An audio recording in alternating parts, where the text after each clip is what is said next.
Hey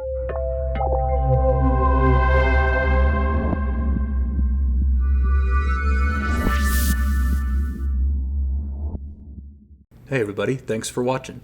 Don't forget to click the subscribe button and the bell icon so you get notified of each new video as they come out.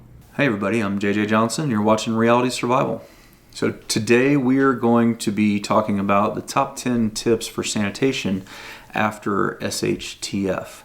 This is a continuation of a video series that the Lord Humongous and Prepper Logic and myself have been doing, and I will link to their videos in the description below so you guys can check those out after you check this one out.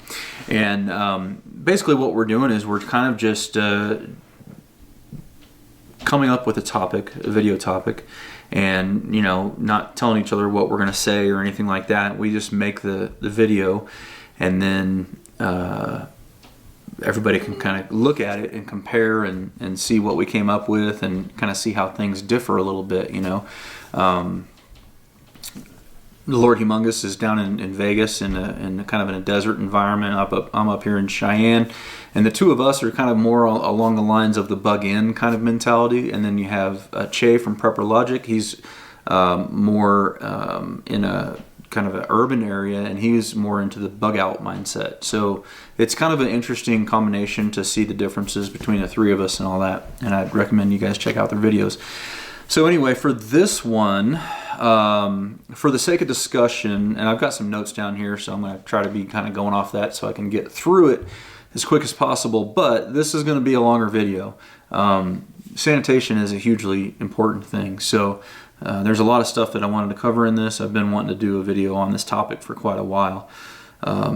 So for the sake of discussion, we're assuming that there's been some sort of nationwide disaster. It's non-specific in nature. There was an initial wave of violence. The government, may no longer be functioning at full capacity, or maybe they're functioning a little bit in some areas, but maybe not at all in other areas. Most private companies and public utility providers have stopped all or most of their services, and most people are without power, water, and sewer services. So we don't know, doesn't really matter how we got there. That's just kind of the situation. And we're not necessarily saying that, it was an EMP or anything. It's just a non-specific thing. So the violence has settled down, and now it's time to get back to rebuilding. But how can you survive and thrive in an environment with no public utilities? And it's going to be a massive shift in the way that we have to do things if that ever did happen. Let's see here. What we're going to do is we're going to take a look at how to deal with your pee and your poo, as well as how to bathe. We'll also talk about general sanitation around the house. We'll also talk about sanitation for animals and sanitation for cleaning and processing of animals, as well as kitchen waste, sanitation, and trash, lastly. So what do you do with your poo? Number one. A 200-pound man will create about 1 pound of feces, or about 50 to 60 ounces of urine a day. Uncovered and untreated human waste can lead to outbreaks in cholera, typhoid, E. coli, dysentery, and several other nasty things. So dealing with it is hugely important. It's entirely possible that in a situation like we're describing here, that poor sanitation practices will probably kill more people than, or lead to the deaths of more people than any other thing. Dehydration and starvation is going to be a big one up there, but sanitation related issues are going to be huge. So these things are important, and my goal with this video is that as you guys go through and listen to the kind of the general points that I'm talking about here, you think about how you could apply some of the solutions to your situation, because everybody's situation is different. There's no way that I could speak to, all kinds of stuff. So these are fairly general in nature, but I do talk about several different things here. All right, so if you're on the city water and sewer, you will be able to flush your toilet with a bucket of water, even if there's no water actually flowing. Now this will only work for a while, but within a matter of days to weeks, you'll likely start to experience a sewage backup problem. So I've done a video showing that before. You just take like a half full 5 gallon bucket of water, pour it down the toilet, and it'll cause it to flush and it'll go down. That's all fine and good as long as there's not a backup situation. If it starts to back up, this is going to be a very crappy deal. Ideally, you want to shut off your water and sewer valves at the street before a backup problem starts. Okay, so if you don't know where those valves are, that's your homework assignment. All right, finding them, knowing how to open and close them, you need to know that. You may also want to consider installing a backflow prevention valve to keep the sewage from backing up into your lines. So that way, if you forget to close it, or the valve, or you just don't do it, or whatever the case may be, or there's a backup that had happened suddenly, that backflow prevention valve is kind of a one-way valve, right? So if anything tries to come back, it'll stop it from doing that. So those are very good to have. Okay, if you are on a well and septic, you can likely continue to use your toilet by flushing with a bucket of water for the foreseeable future. You have a considerable advantage here when it comes to that department. However, if you're going to be bugging in at your home and you have a lot of additional people coming to live with you, you need to realize that septic systems are only sized for 2 people per bedroom.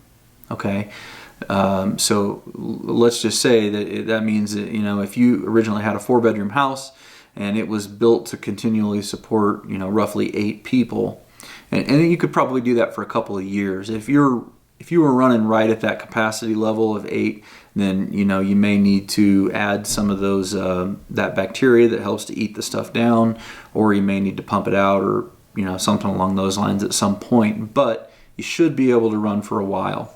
Now, if you're running, if you only got 2 people in the house and it's built for 8, you might be able to run indefinitely without any problems, because you just never get to that capacity. So that's all well and good if you've got 8 people or less in your group.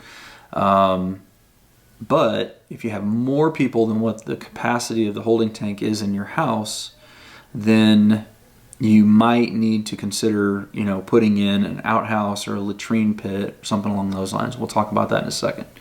Also, another good thing to understand here is that if there was ever an addition where extra bedrooms were added to the home, or let's say an extra bedroom was put into the basement, after the home was originally built, then make sure not to count those bedrooms towards the total for the house.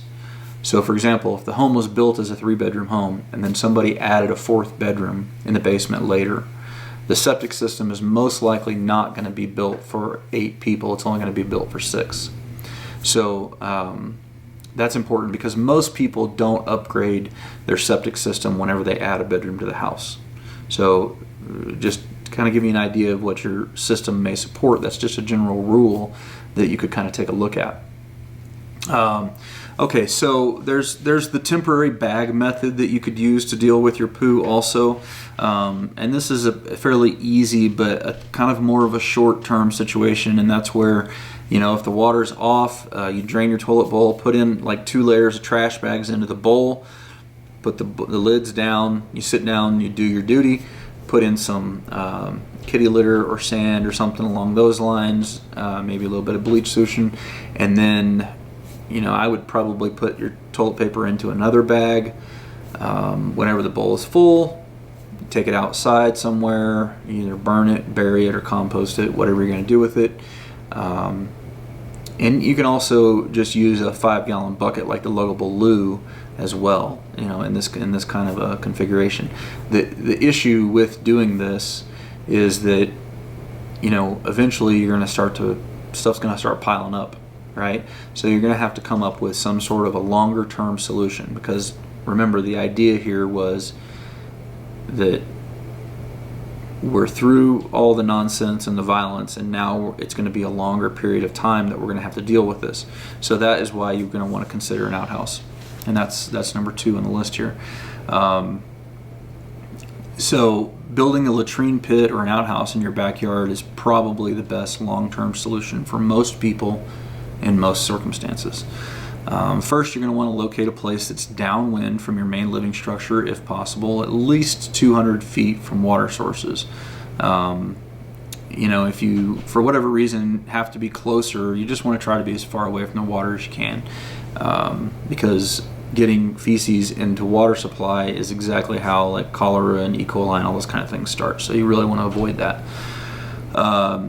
For a long-term situation, start by digging, somewhere around a 20 to 30 inch wide trench, at least 4 feet deep, but deeper is better. The deeper you can go, the longer it will last. The longer before you have to continue that trench out in a wider manner or whatever. All right. So then you basically want to try to think about locating the outhouse that you're going to use in such a way so that it can be. See if I can give you a little demonstration here. Let's say you have a rectangular kind of pit like this, and it's rectangular shaped. You'd want to have your house, your outhouse, sitting over the top of it, and then as you have to dig the pit longer and longer, you can just move the outhouse down and down and down, and then backfill behind it. That's probably going to be the easiest way to do that. Hopefully that makes sense. As opposed to just digging, like one hole here, putting the outhouse there, and then another hole over here, putting the outhouse there. If you just can slide down, in a straight manner like that over time, it'll probably be easier. Okay, so it might be possible, and you might be thinking to yourself, well, what am I going to use as an outhouse? So a lot of homes nowadays have a backyard shed.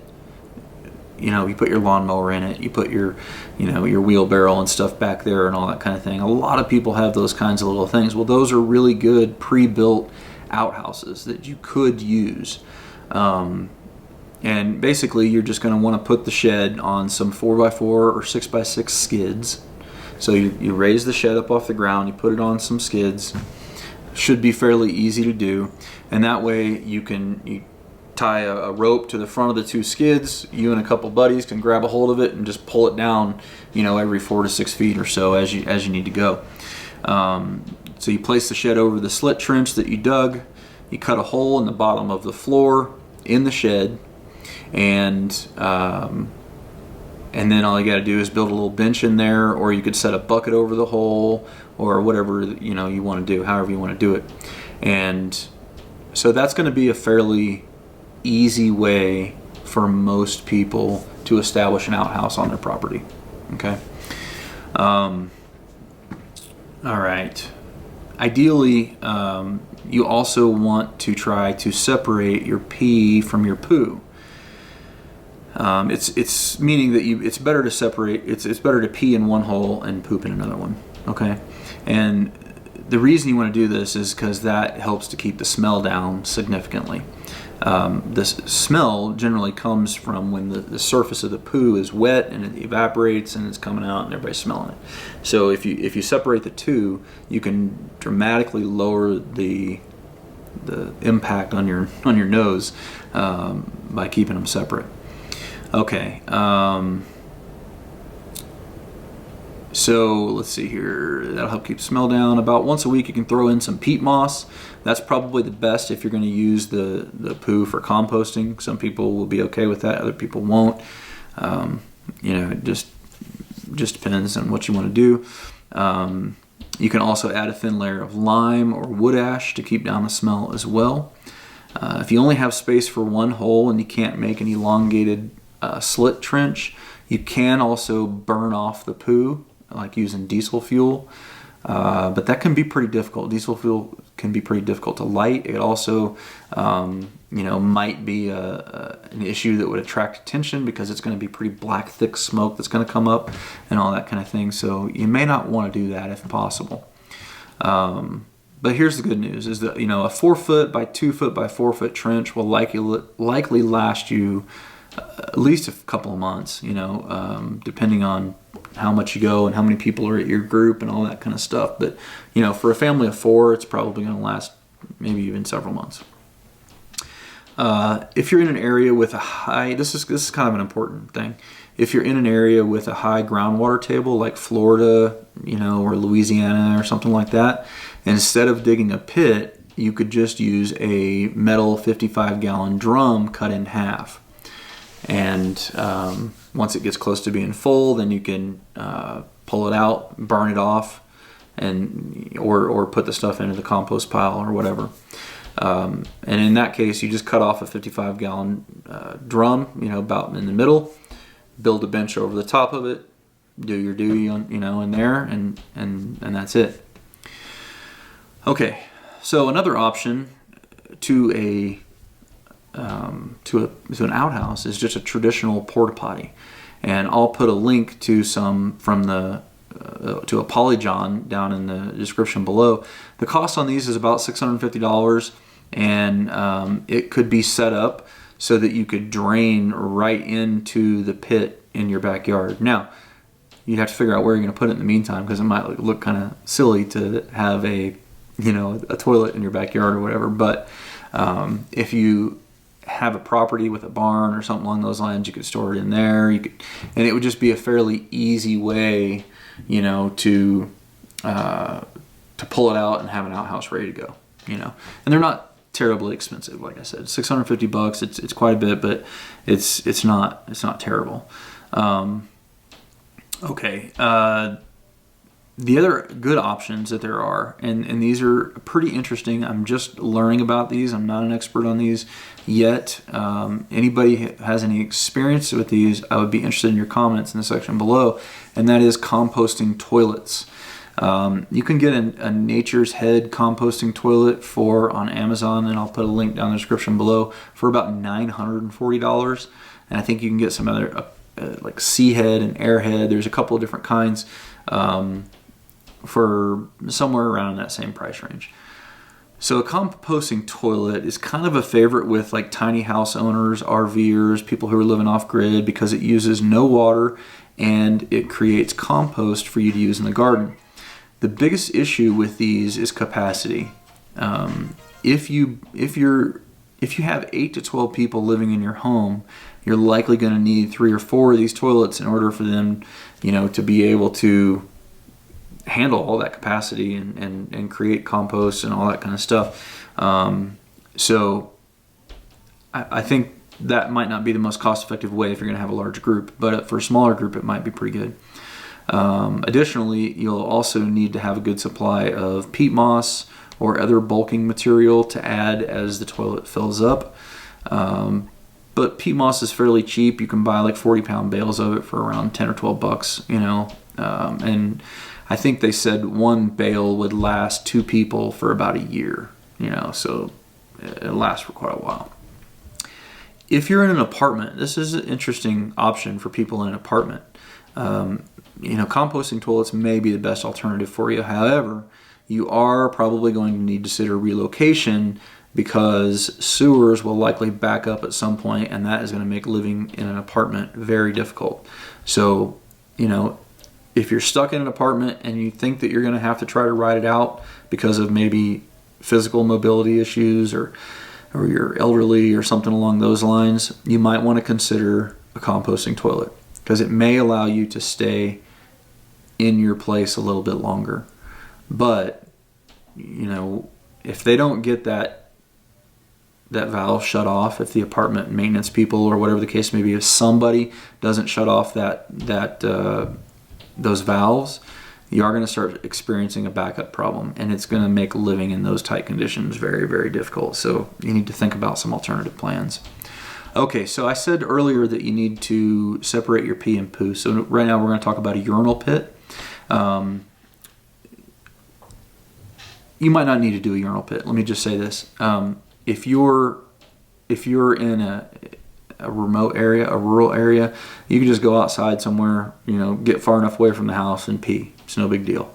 Now, if you're in let's say in a neighborhood development or something along those lines, and you've got a lot of people living in your house, you have a relatively small yard, and you've got neighbors and all that kind of stuff, you probably aren't going to be just walking everywhere and peeing all over the place. And it's probably going to start to smell pretty bad and stuff if you did that on like a regular basis for, 10 or 12 people in a small, suburban setting. So you might want to build a urinal pit. All you got to do this, it's fairly easy, is dig a hole about 20 inches wide, about 3 or 4 feet deep. Place in a 4 to 6 inch PVC pipe, roughly 65 inches tall or so, and you want to have 1/2 inch holes drilled and perforated in the bottom of that, like 18 inches to 2 feet up. Okay, so you're going to stick this thing down inside the hole. The bottom of it's got perforations, and then you're going to start by filling the bottom 6 or so inches of the hole with 2 to 3 inch rocks, and then put in a layer of gravel, and then put in a layer of like pea gravel, and then fill in the rest of it. And basically you want to have the PVC pipe either straight or maybe slightly angled, just a little bit like this. And basically then all you're going to have to do is just walk up to it, pee down the pipe. That goes underground. It's all sealed off, and it dissipates into the rocks and everything. And if this was angled at the right angle and kind of cut to fit the curvature, of like a female's pelvis, then both men and women could use it. It's going to be easier for men probably, obviously, but I think it would be doable for women just the same way as like a shiwi or using a heat can, to so that women can stand up and pee in the woods. I did a video on that a long time ago if you guys want to see that. So anyway, you could, adjust the height so it's right about the right, waist height roughly, maybe a little lower. And then you would be able to have a place to go pee all the time. Again, it's a long-term thing. If you're going to do this, you want to separate, your poo pit from your pee pit at least 3 feet or so, just so that the liquids don't run together. And like I said, you could also just designate a pee tree for the guys, and then the women could use, a shiwi or a heat bottle or whatever the case may be if they wanted to. But a urinal pit is one option, and it certainly is more sanitary than just peeing all over the place and all that kind of stuff. Okay, so if you're bugging out, we'll talk about this real quick. I'm not going to hit on this too deeply because I'm sure that Che is probably going to cover some of these things. But if you're bugging out in the woods, bring a small shovel. You can just use cat holes. Basically, you're just digging like a foot down, a hole like a foot down or so. You keep the dirt right next to it. You do your duty, and then you cover it over. And you put the toilet paper and everything in there. It's all biodegradable. No big deal. I did a video a few years back on how to poo in the woods. If you are bugging out and you plan on staying in one static location for a long time, though, you still may want to consider building a latrine pit as described above. You could use a tarp or some branches to build like a privacy wall, and use some poles to fashion a bench to sit on, and you just do your business like that. If you're going to stay in one location a long time, that's going to be what you're going to need to do. Okay. Number 5, how to clean your body. So bathing is going to be one of the biggest pains when there is no public utility system. It's going to be a constant struggle to do this, honestly. Regular bathing is extremely important to overall health and has to be taken seriously, although you will not want to do it as often as you think. Seriously, you won't want to do it as much as you think because it's such a pain. Apathy and a lack of energy will frequently cause people to stop bathing, and this is just asking for sickness and disease to invade your home. So it's going to be impossible for you to take a shower, like a regular kind of bath every day, unless you're just a prepper extraordinaire and you've got massive amounts of water and a cistern and pumps and all this kind of stuff. I mean, if you have all that, that's awesome. Most people are not going to have that. So what you want to do is you want to strive for taking a whore bath at least once every 3 days. So, if you guys all know what a whore bath is, basically you're just, taking a gallon or so, some soapy water, and then another gallon maybe of clean rinse water, and just taking a rag and wiping all your pits and crevices and all that kind of stuff, and then you're done. But you're going to want to warm up that water and all that kind of stuff, so it takes it takes energy and it takes time and all that kind of thing. One thing you can do is to make this a little bit easier is designate a place in your home like a bathroom, but it may not actually end up being the bathroom just because of the way things may change after this, but have a designated place where you can set out like a kiddie pool or a trash can, like a bigger trash can, and you could kind of like cut it off, or a trash can with wheels on it would be even better for emptying the gray water. But you can also use like a stock tank, if you get a big enough one, to stand in, something along those lines, something to catch the water. Now you might be saying to yourself, well, why don't I just do it in the bathtub? Well, you can't do it in the bathtub because you're not going to be able to drain the stuff out of the bathtub. So you're going to have to come up with a separate area to do this. Because your valves are going to be shut off and all that kind of stuff, the sewer system's not going to be functioning properly.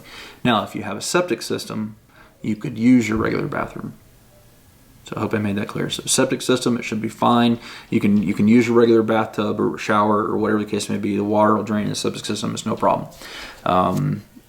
But if you are not on a septic system, you're probably not going to want to use your bathtub. You're probably going to have something else.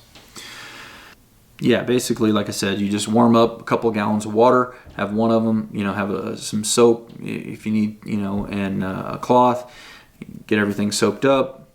You get yourself all soapy, wipe everything off, and then you get your rinse water, and then you just rinse yourself off with the rag and all that kind of jazz, and then you're basically done, Just make sure to focus on your cracks and crevices and all that kind of jazz.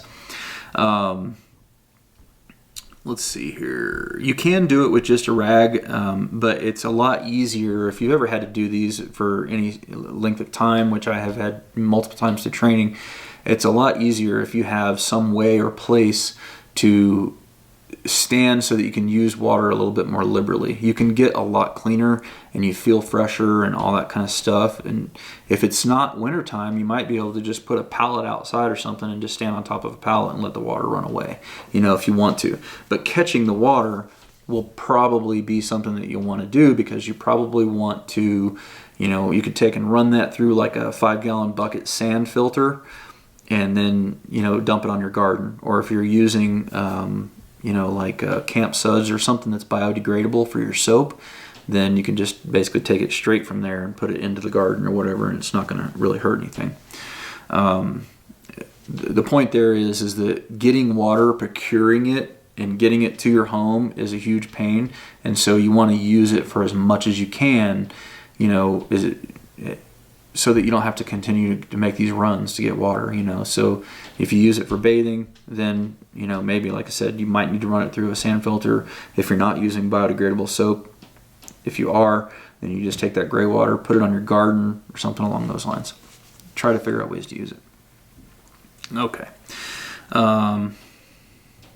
So you want to do, take a horror bath, about once every 3 days. On the third time, 9th or 10th day, I'm guessing, you're probably going to be the point where you want something with, a little more like a regular bath, like a real bath, and that's where having something like a kiddie pool or a larger stock tank is going to work out for you pretty good. If you get a bigger stock tank, like a 100-gallon stock tank or something like that, you can fill that thing up with water, you can sit down in it, you can get a full good soaking bath, and that is a lifesaver. You won't realize how much you'll miss it until it's gone.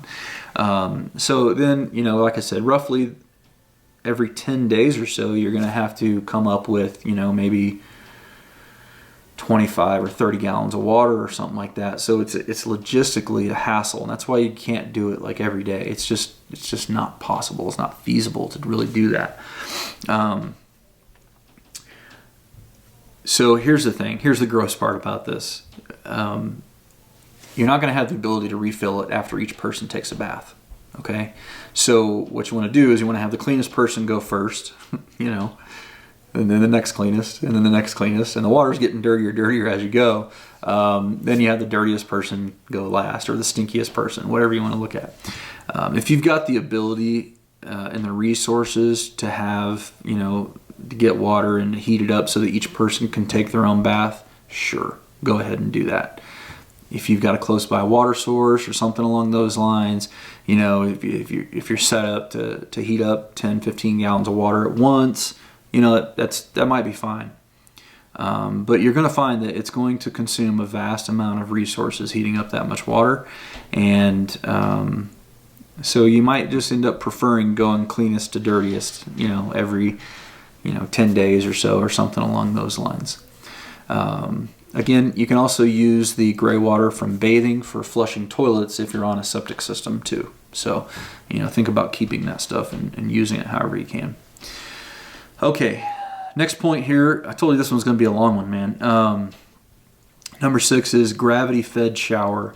So the whole idea here is we're thinking about a little bit more permanent systems, things that we can do that can be, utilized for a longer period of time. And so I think that, doing a few things now or thinking about how you could set up and establish a gravity-fed shower might be smart, might be something cool to do. If you collect rainwater, you could use the rainwater from those barrels to transfer to a smaller, like 25-gallon tank that maybe you've painted black so it kind of holds more heat and stuff, and locate that on the roof of your home in full view of the sun. And then you can get a 12-volt water transfer pump and pump the water from the rain barrel into the holding tank on your roof.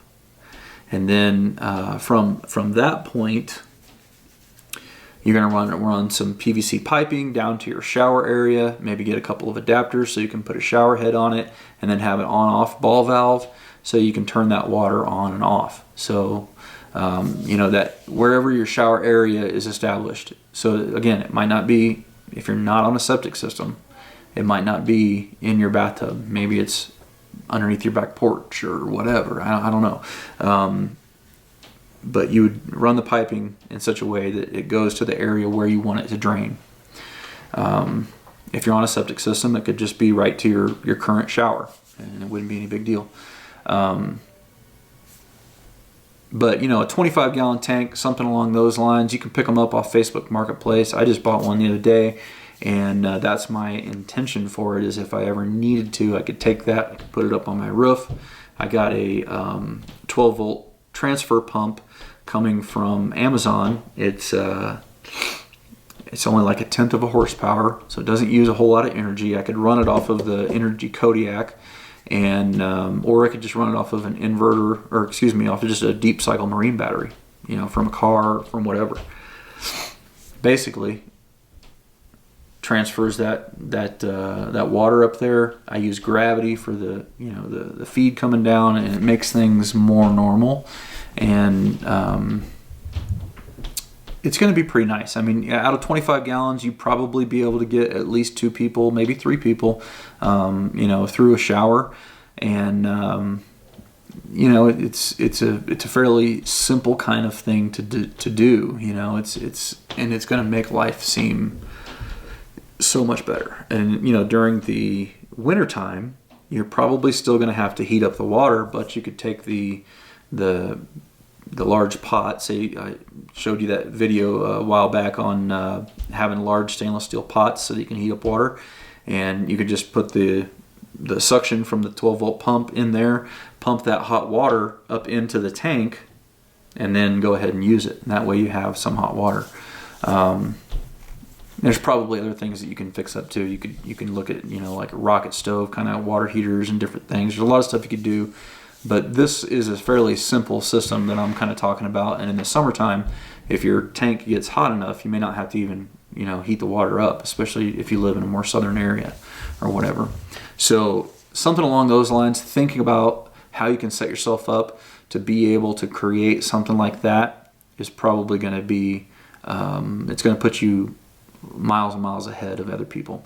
And it's going to keep you from getting sick and all that kind of stuff, because getting dirty that's what causes a lot of sickness. Okay, I think I hit that one pretty much. Number 7 is portable hot showers. So these are more of a temporary situation. I did that video showing you guys about the Zodi portable propane shower. There are also some other varieties of propane showers that are out there that can be combined with larger tanks of water that'll give you instant hot water as well. These are very cool for camping, and probably not bugging out, because you're not going to be able to carry that much weight. But if you were bugging out in a car, you could definitely throw this in there and taking it with you. The downside is that a lot of those systems rely on propane. So longevity would depend on how well stocked you are on propane. One that I've used in the past on prairie dog hunting trips is the Camp Chef HWD5 Triton water heater. They run about $135. There's an Amazon link in the description below. They've also got a rinse kit, which is a self-contained pressurized system that could be used for camping and stuff like that as well. But I don't think that is hot water. You'd have to heat that water up first and then put it in there. And last but not least, and we'll get off this topic here pretty quick, is the Coleman camp showers. They're basically like a black 5-gallon plastic bag with a hanger and a hose and a shower on them. And you fill them up, you let them sit in the sun all day, and then in the evening you have water for a warm shower. This is probably good for a longer term kind of bug out type situation, but it's not going to be the best for a home situation where you've got multiple people that you have to bathe,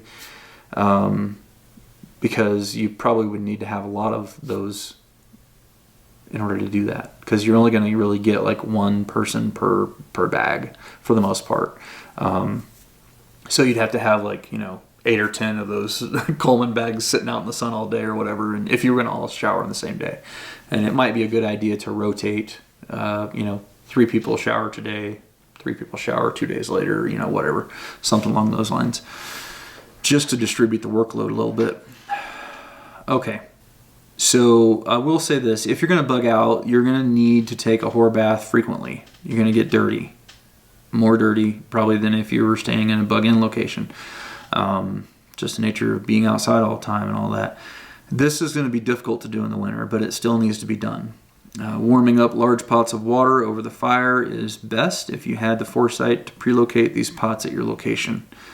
It's unlikely that anybody's going to want to carry them in their packs, but if you can have some already out at your location, these big stainless steel pots, that is going to be a tremendous help. It's going to be a help for you for warming up water for sanitation. It's also going to be help for you for warming up like soups and different things like that, for boiling, plants and meat and all that kind of thing. A big large pot is a hugely beneficial thing, even in a bug out situation. The little 1 quart or 2 quart pots are just not enough to really do anything when you're talking about cleaning a large group of people and getting sufficient sanitation. Cold baths in the creek are doable. Just make sure that you have a large fire, a dry towel, and dry clothes close by so that you can get warm quickly. Like I said, I'm not going to cover this stuff in too great a detail because I'm sure Che is probably going to cover that. Last thing on bathing is I'm going to talk about sun baths. Sun baths are another great way to help keep your body clean, and it's also quite refreshing. How do you take a sun bath? Well, it's pretty simple. You get naked and you stand in the sun for 15 to 20 minutes. The ultraviolet rays from the sun will help to kill off bacteria, mold, and fungus on the skin surface, and it's also a great way to get some much needed vitamin C, especially if you're spending a lot of time inside.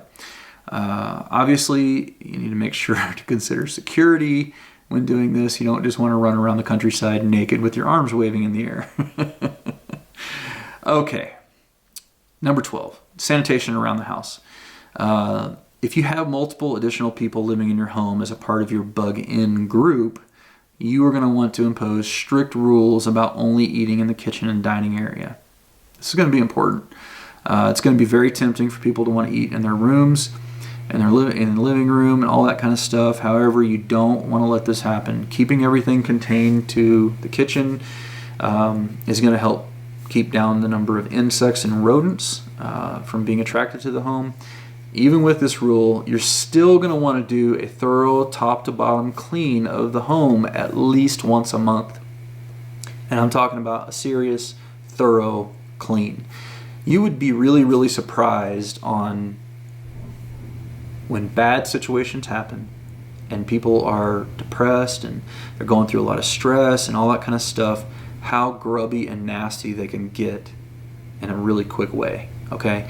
And so it's going to be important to establish a rigid schedule that you're cleaning everything top to bottom. You're probably going to want to consider also stocking up on some mouse and rat traps or poison, whatever you prefer, to keep down the rodent population and to act as an early warning system to see if you have any trying to come into the home. I would also recommend placing several of these in areas where you have food stored in the home as well.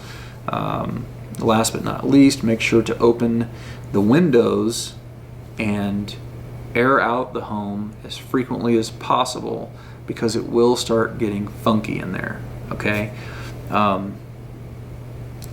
Anybody who's ever lived with a bunch of other people who are doing a lot of hard work and all that kind of stuff in a setting like in the military or, you know, boot camp or, I don't know, summer camp even for that matter, you know, these cabins and stuff like that where you got like 10, you know, kids in it or whatever, they start to smell up pretty quick, pretty bad. And you're going to want to air that out. You're going to want to keep that clean. That has to be a priority. Having some additional cleaning supplies and stuff like that stocked up will be important. Okay, number 13. Not sure if my numbers all went exactly right, but the first few were all kind of contained in how to deal with your poo, so it's really only like 10. Animal cleaning and processing. If this is a long-term situation, then you'll likely need to establish an animal cleaning and processing station as well, either for use to process animals that you've hunted or trapped, or for animals that you are processing from your homestead. Either way, this is a significant potential spot for sickness and disease to enter the area, so it will need to be thought out carefully. You'll want to have a place to hang and skin the carcass. You may be able to feed the guts and entrails, you know, to pigs or chickens or possibly dogs, you know, as a supplement to their food or whatever. But realize you are going to want to keep the heart, brain, lungs, kidneys, livers, because those all are a good source of vitamins and minerals and all that kind of stuff.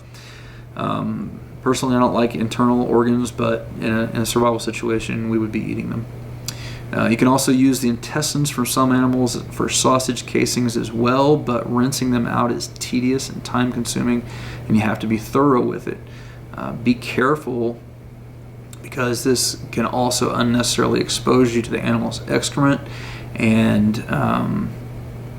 so it can be dangerous. And the point here is that you need to have like some kind of a station established, some kind of a place to do this, where you've got water, the ability to make a fire, to heat up the water, have some cleaning supplies, you know, those kind of things. Keep your hands clean, maybe gloves stocked up, you know, something along those lines, so that you can deal with this stuff in a fairly sanitary way. You don't want this to be really close to your home. You want it to be kind of, you know, somewhat away from the home, but you also still have to consider security. So it really just depends on your layout. You know, if you have a smaller suburban area that you're dealing with, you're maybe not going to be dealing with this as much, but you could be raising rabbits or have chickens or, you know, whatever the case may be. So you probably want to locate the cleaning station on the opposite side of the yard as from the latrine, you know, those kinds of things. Let's see here. You're probably going to also want to have a hide stretching and scraping station.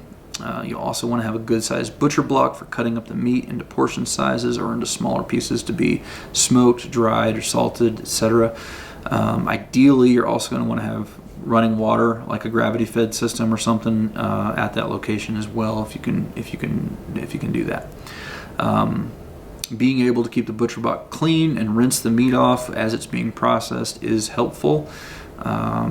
If possible, try to locate the station at least 200 feet from the home or the latrine. Okay, number 14 is kitchen waste and cleaning the pots and pans. If you're on city water and you have shut off your valves, you're going to need to have some large pots again, I keep coming back to these because they're very useful when it comes to sanitation, for catching water and doing dishes and any waste from cooking and preparing meals and all that kind of stuff. Make sure to always use hot water and soap to wash your dishes. It may be tempting to just wipe them off and clean them with water and a rag and call it good, but this is just asking for salmonella or food poisoning or whatever the case may be. So you really need to focus on clean dishes. Again, hot water, making hot water, having it available for each meal and all that kind of stuff is going to be a continuous pain in the butt. Gathering that much water, having water on hand, being able to heat it up and use it, throw it out, it's a continual process. Those people who talk about, staying in their home and all that kind of stuff, they just don't understand how much water you're going to need and how much you actually use. I mean, look at your monthly water bill and that'll give you an idea how many gallons you're going to need. So having a good camp stove with a large flame that can heat big pots of water up quickly will be highly useful. Of course, the campfire will always work, but a stove like the Camp Chef Explorer 2 will be very helpful, and I'll put a link to that down in the description on Amazon. I also have one of these. I just got it for Christmas this year because I always try to get prepping gifts, stuff. The downside is you have to stock up on propane. But propane is pretty easy. I buy the empty jugs off of Facebook Marketplace for like $5 each usually, maybe 7 or 8 sometimes, it just depends. And then I take them and I exchange them. Even if they're out of date, I'll take them and exchange them at the Blue Rhino stations and get one that's mostly full anyway.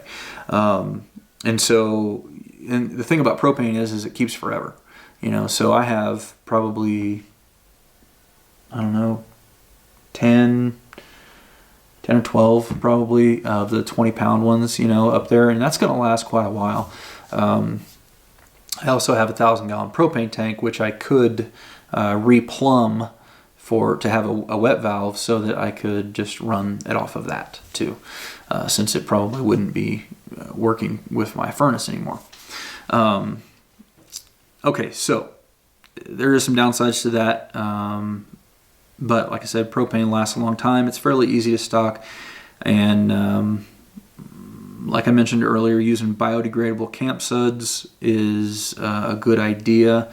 That stuff can be used on pretty much anything. It's fairly expensive. It's like $58 a gallon, but that's concentrated. So a gallon will last you a long time. A couple gallons, would last you a really long time. But you can use it on everything from your body to your pots to your hair to whatever the case may be, and then you can just throw it out in the garden. So I kind of like that. Number 15 is Homestead Animals. Okay, you're probably going to be in a more rural setting if you have multiple homestead animals. But like I said, even in a suburban setting, you might have rabbits or chickens or something along those lines. Keeping your animal pens, coops, stalls, and cages is going to be a continuous struggle as well, but it is something that also has to be a high priority. Luckily, since you'll be a master gardener, you'll have no problem finding a place for the poo. The compost pile or the garden will be the spot depending on how hot the poo is. Chicken poo should sit in the compost for a while before it's added to the garden. Rabbit poo can be added directly to the garden. Sheep and goat poo can also be added directly. I'm pretty sure that horse and cow poo should sit for a while before it's added to the garden. So keeping the animals clean and their living areas clean is going to help them be more healthy. It's going to keep them from getting disease, which will also keep you from getting disease because you're eating them. It'll also make the environment more friendly and not so smelly for you as well. It'll also be less likely to attract predators and scavengers and all that kind of thing. And if you're sitting here telling yourself, well, I live in a suburban area, so it doesn't matter, it will matter because you're, as I talked about in the other video, the things to do for long-term survival, you are going to have to orient yourself towards more of a homestead life. And so you will need to think about incorporating animals into your situation somehow or another. Okay, Lastly, and this is a short one and we'll be finished up here, is trash. You'll have significantly less trash than you normally do. So that's good because you're not going to be going to the store getting stuff in packages all the time. So the amount of trash you have will be less. Also, you're going to be reusing and saving like most of your trash. Anything that could potentially be useful for anything, you're going to save and try to repurpose or reuse. So the good news is you're not going to have as much trash, but you will still have some. And it's not being picked up at the curb anymore, so you're going to have to do something with it. The most likely scenario is for most people to take like a metal 55-gallon drum and to burn their trash. This is probably going to be commonplace since trash isn't getting picked up anymore. You'll probably see fires being burnt, in a number of places. A lot of people are doing it. It could also be an OPSEC issue, depending on the security environment and all that kind of stuff. You may or may not want to. Another alternative to this is that you could potentially dig a big pit in your backyard and bury it. But that's a lot of labor. That's a lot of expenditure of calories. Burning the trash is probably going to be what most people will do. So having a metal 55-gallon drum on hand to be able to do that with is kind of a smart idea to have ahead of time. Okay, so that is pretty much my list. All these things will be printed out on realitysurvival.com. I'll also have links to both Eric and Che's videos in the description, as well as over on realitysurvival.com. Each one of these subjects could easily be a video each, right? I mean, there's tons of information that we could go over with this. As I said before, this is just a general primer to get you started thinking about how you're going to deal with sanitation. Having some cleaning supplies stocked up is going to be good. Having a way to heat a lot of water is going to be important. Having a large stainless steel pots to deal with larger amounts of water and to heat up bigger amounts of water all at once is going to be hugely important. Having a way to transfer and move water is going to be also very important. Having tanks to hold some of those water and those things in, being able to collect rain, though all those things are all going to be important when it comes to sanitation. And sanitation is going to be hugely important. It's going to be a daily struggle, literally. It's going to be a daily struggle. As I've talked about in the other videos in this series, if you don't know where your nearest water source is, you need to find out. Where are you going to have to go? Where are you going to have to go to get water when the water doesn't turn on in the city? How are you going to collect it? You're going to carry it in 5-gallon buckets? You're going to put a stock tank on the back of a four-wheeler, or a round tank, an enclosed one, and fill that up? What are you going to do? How are you going to collect your water? It's going to be a problem, and you're going to need to have a solution for it. You can't just store enough water in your home. Unless you live in a rural area and you have like a cistern, a massive cistern with a well that's topping it off and running it off of 12 volt and all that kind of stuff. I mean, if you can do that, that's awesome.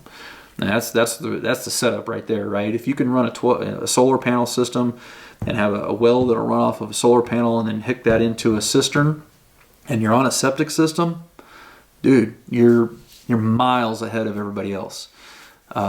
But most people aren't going to have that opportunity because it's pretty costly. So there are other things that you can do, like the stuff we talked about here, using your shed in your backyard, different things like that, composting toilets, whatever. There's stuff you can do, but you got to plan ahead for it. You really do. Will you ever need it? I don't know. I don't know. I don't have any idea. Maybe not. But if you do need it and you don't have it, it's going to put you in a lot worse of a situation than if you have prepared for it a little bit. So anyhow, guys, I hope you found this useful. If you got any questions, put them down in the comments below. I'll do my best to answer them. Make sure to go check out Che and Eric's video as well. And please, if you found this useful, share the video. Let other people know about it and put that in the comments below and let us know about it too. I think that sanitation is a very under-discussed issue in the prepping community. And I think a lot of people don't really put a lot of thought into how much work it's going to take to stay clean and to stay healthy and all that kind of stuff. All you got to do is go spend a few weeks, on a bug out, or just try turning your water off and seeing how it is, and you'll understand it quickly. So as always, guys, I definitely appreciate it when you click the thumbs up button, when you share it with your friends on Facebook, Twitter, and Google+. And don't forget to live the 6 Ps. Proper prior preparation prevents poor performance. Stay safe, guys.